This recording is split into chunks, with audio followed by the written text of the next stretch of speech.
Okay, welcome to the Rugby League Outsiders prediction round for round 11 of the Super League. I think it's 11. We've got so much time that's passed us by, so we'll be a little bit mixed up. This is the prediction video, the only prediction video on the internet that counts, in our opinion. Karl, what's your thoughts on this week's fixtures? Well, there's some good fixtures this week, but like we just probably alluded to, we have missed a little bit of rugby league with the planning of our Nines Festival that went on the week or so ago. So yeah, I'm not 100% up on every fixture. It never stopped us in the past. But yeah, I've been keeping an eye on all results, and I have been watching the odd game here and there. So yeah, I'm looking forward actually to sitting and just watching the TV and watching some rugby this week. Yeah, you're right. Okay, so first game then, Thursday, the 9th of May. I can't believe I'm saying that already. So Warrington Wolves versus Hull KR kicks off at 8 o'clock. Maybe game of the round, do you think? Yeah, 100% the game of the round. This is when I saw the fixtures this week, this is the one that I'm really looking forward to watching. I like a Thursday night game anyway. I do. I don't seem to be doing anything on a Thursday, so that's my TV hour. Yeah, and look, Hull KR, they're just so entertaining to watch at the minute. Absolutely tore St Helens to pieces at the weekend. Yeah, and picked up a good win against Wigan. So, they're the team to watch at the minute, playing an entertaining, expansive style of rugby league that we're sort of used to watching sort of Saints play, Catalans sort of play a few years ago. They're just full of confidence and nothing seems to stop them at the minute. But then on the other hand, you've got Warrington, who's steadily going about their business, picking up some losses, picking up majority of wins. Saw a bit of emotion from Burgess this week in the tunnel against Myler. Yeah, he's got the bit between his teeth a little bit, so it's going to be an interesting one this week. Yeah, well, I'm going to go straight in. I want to say that I think it's a Hull KR win. I don't think it's a mega convincing win. I think it's a hard-fought match, but I think Hull KR are just going to pip them to the... Whatever the saying is. I don't really know what the freaking saying is. Pip them to the post. That's it, pip them to the post. Right, well, you know what? As much as I love OKR, and I think everything I've just said about how well they're playing, I don't think that they can sustain it all the time. I think, I don't know, I have a feeling Warrington are going to nick this one. Right, okay, we're split on this. At Warrington. Yeah, form guide goes with Hull KR, but... I don't know. I have a feeling Warrington might steal this one. Okay, moving on to Friday night. It's the 10th of May. First game is Castleford Tigers versus St Helens again, kicking off at 8 o'clock. What's your take on this one? So Castleford are improving. Picked up a draw, didn't they, at the weekend? Very close game, that. So they'll build up a bit of resilience from that. St Helens, on the other hand, look, they're doing really well at the top end of the table, but... They're not the St Helens of old, are they, this year? No, they're not. Having said that, I still think they'll have enough in the tank to beat Castleford. Yeah, I agree. Yeah, everything that you've said, completely agree with that. I just think they're going to be a little bit too strong for Castleford, too fast, too strong. So Saints win for me. Yeah, same. I agree. St Helens win. Okay, the next game then, Friday. This one's kicking off at 8:05 for whatever reason. Maybe that's enough time for the fireworks to clear. To clear. I don't know. But Lee Leopards versus Salford Red Devils. Another belter of a game, in prospect. But whether it'll turn out like that, I don't know. Yeah, I'm not... Lee are a difficult one this year, aren't they? Some weeks they're great and other weeks they're just... Not. Yeah, they're just... damp. They're not firing, are they? Look, bit of controversy going on, isn't there, at Lee at the minute? Derek Beaumont's recalled players because he's fallen out with Hull FC. There's something going on with Adrian Lamb. Rumours that he's going to Hull FC.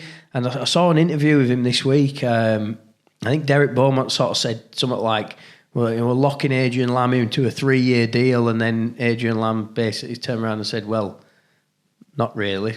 That's not. I think he said that's not as I understand it. I think he said so. There's something not quite 100% right there. I'm sure it won't affect the league. Cam Adrian Lamb's a very professional coach. Yeah, it'd be interesting though. Salford, look, I love everything Salford are doing. And when they're on it this year. We've said before, haven't we, getting such value for money out of that team. And Mark Sneyd is one of the players of the season this year. I'm going to go Salford. Yeah, I'm going Salford too, for all the reasons that you've mentioned. And I just think there's a little bit of upset in the league camp, and I think that'll show on the pitch this week as well. Okay, so moving on to the Saturday, we've got Huddersfield Giants versus Wigan Warriors kicking off at 3 o'clock. So Huddersfield are up there now, aren't they? They're doing great. Yeah, they started a little bit inconsistent, and then they went on a decent run. But I just don't feel like that, although they're up there, they're joint on points, aren't they, with Wigan now? I still don't feel like they're in that category to be competing for the title this year. And when you're coming up against the Wigan side, the dismantled Catalan at the weekend, we all know what Wigan can do when they're on the game. I think that Wigan will win this one. I think it'll be quite comfortable, actually. Yeah, I'm going to go Wigan win as well. I think they'll easy win by 3 tries, so Wigan ring there. Next one on the Saturday. Interestingly, though, we are picking a lot of away wins here. Yeah, I know, but Wigan away, Salford away, Saints away, and you've gone Hull KR away, so you're going for a clean sweep of away wins at the minute. Okay, we'll see if this one changes then. So Saturday, the other game is Catalan Dragons versus Leeds Rhinos in Catalan. Yeah, this is a really intriguing one, this, and I'm not really sure how to call this one. Catalan, they were on the game in the first half against Wigan, nothing really in it, but they fell to pieces that second half. Harry Smith just ripped them apart. And they kind of looked like they gave up a little bit against Wigan. And that's not something you usually say about Steve McNamara's side. But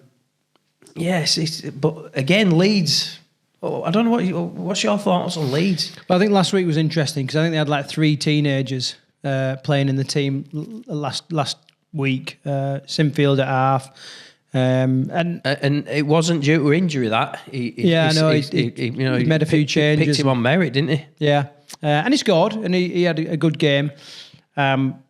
Whether he can compete against Catalan, I don't know. I don't know if he picks the same team. So, like my heart, as you know, always I want Leeds to win. I don't think they will win in Catalan's backyard. So I'm going to go for a Catalan win there against Leeds for the first time this season. But I can't see him winning. It's a difficult place, isn't it, Catalan? Yeah. I'm going for a Catalan because it's in Perpignan. I'm going for a Catalan win. Okay, and then the final game of the round, we've got London Broncos versus Hull FC. Now, this might not be predicted to be the game of the round, but this is definitely one that I've got a lot of interest in. I'm just desperate for London to get the first win, and this is potentially the week that it happens. Yeah, so Hull have stabilised a little bit, haven't they? They're not the rocky, all over the place team that they were. Big signing this weekend, but still haven't got a coach. Griggs seems to have sort of steadied the ship a little bit. They're not leaking the points that they were earlier on in the season, or gaining the cards that they were. No, yeah, that's one thing they've sorted out, the discipline, which was massive Achilles heel for Hull earlier on in the year. I just feel like London can pick one up somewhere. Feel like it could be this week. I hope so. I'm going to stick my neck out. I'm going London Broncos win this week. Oh, are you? Yeah. I've got a couple of points on you, so I can. You can take a bit of a risk there. Take a bit of a risk. My only thing was like Hull had a half decent game last week. They got beaten by Warrington, but it weren't like mega convincing. That's what I mean. They've steadied the ship. Yeah, and it's only one game, but. If they had an absolute shocker against Warrington, then I'd have backed London and I'd been like, yeah, London win. But I just think that they've got to target this game as like a pivotal game where they can start to change the momentum for their season. Yeah, it makes sense. Go down to London, get away from it all. You know what I mean? Get away from the bright lights of bloody Hull, down to the capital, fresh start. Target this game as a must win. Ready to start building momentum for the rest of the season. So I'm going to go for a Hull win for this one. As we the Rugby League Outsiders show, mate, I'm back in the outsider team here, and I'm going Mike Eccles and the Broncos. And he's got his shirt to... Come on, the Broncos. Yeah, I'm up in there. I'm hoping for a London win. Right, brilliant. Okay, so I can't wait to watch some of these games. Like you said, just to settle down and watch a bit of rugby after a busy couple of weeks. And no doubt it's going to be an eventful week, as it always is. Finishing words, Karl. Well, we've got a podcast episode on Thursday, which is all about our Midlands Nines festival that we run the other week, which was an emotional event. It tired us out, and it's full in-depth access all areas, I suppose, in it. We talk about everything that went on at the event, everything that went on the run-up to the event, what we think we've done right, what we think we can improve on. And all the stories that came out of just you got to say that it's a huge one success. day. You know, if anybody's watching this and they don't know, it was a massive success. You know what I mean? And definitely a huge party, wasn't it? Yeah, 100%. And look, now we've looked back on it, the event. We did enjoy it. It was just it was nearly killed us. It nearly killed us. So a lot went on. Yeah, so that's dropped on Thursday, and as always, our live set of 6 that we did tonight, Tuesday, it's just aired. You can go back on the YouTube channel and watch that at any point. And don't forget to subscribe to make sure you're keeping track with all our videos. Okay, so until next week, take care.